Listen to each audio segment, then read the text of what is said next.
moment I'm speaking, the probe is about to finish its descent towards Titan. When I was waiting for Huygens to land on Titan in January 2005, it was like, it's as if you're expecting the delivery of a baby. It was like, oh, I hope that it all goes well. And we had a little glitch with one of the channels that wasn't transmitting the data when we were expecting it, because for a scientist, there's nothing better than getting data. And we started observations with the orbiter.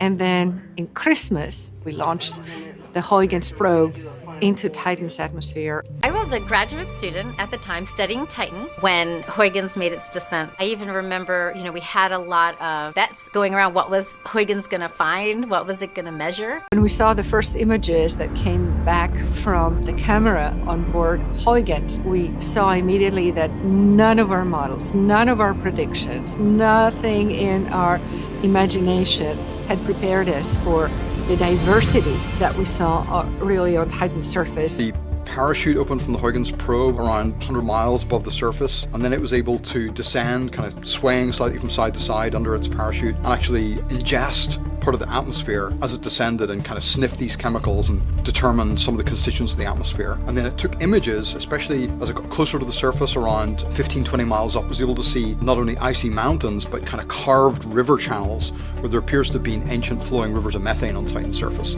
But as it turned out, it landed on a dry surface thought to be kind of a bedrock of water ice, but covered in a hazy material which has drifted down from the surface. And those channels evidently were carved by liquid methane because the temperature was far too low for liquid water. So that was really, that was an amazing experience to see for the very first time the surface of an alien world that was shrouded with haze and clouds. So we couldn't get a good view of the surface by any other means. And finally to know what was there and to see that there was a kind of an active meteorology and geology somewhat analogous to that of the Earth.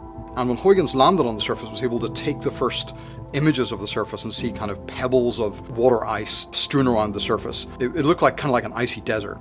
The lakes and the mountains and the channels and the dunes and all of those regions and areas that remind us of what we have on Earth, but with completely different materials.